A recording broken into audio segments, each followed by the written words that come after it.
তো গাইস আজকে ভাঙা ঘরে চাঁদের আলো দিয়ে ভিডিওটা আমি শুরু করছি। এই যে আমি তোমাদেরকে দেখাবো আমাদের ভাঙা ঘর, আর এই যে এইটা হচ্ছে আমার চাঁদের আলো, আমাদের সববার চাঁদের আলো। কার কী মতামত সেটা আমি জানি না, তবে আমাদের কাছে চাঁদের আলোই বটে। আর এই যে এই ওপরে দেখছো আমাদের ছাদে, এটা দোকান ঘরের ছাদের ওপরটা, ঠিক আছে? তো ছাদের ওপরে দেখো চটা ছেড়ে পড়েছে, আর এই ঠিক নিচেতে কিন্তু গোপাল বসে বসে খেলে। তার মানে কতটা রিস্ক নিয়ে আমরা এই বাড়িতে আছি সেটা তোমরা বোঝো। কেন বলছি, কী জন্য বলছি, পুরোটাই বলবো গাইস। পুরোটা শুনতে থাকার, পুরো ভিডিওটা না দেখলে তোমরা বুঝতেই পারবে না কেন এই ভিডিওটা আমি বানিয়েছি।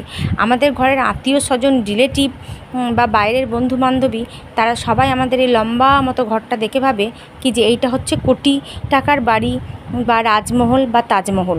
তো তাদের উদ্দেশ্যেই আজকে ভিডিওটা বানানো। তো গত কয়েকদিন ধরে বৃষ্টি হওয়ার ফলে আমাদের রান্নাঘরটার কী অবস্থা হয়েছে তোমরা নিজে চোখেই দেখো।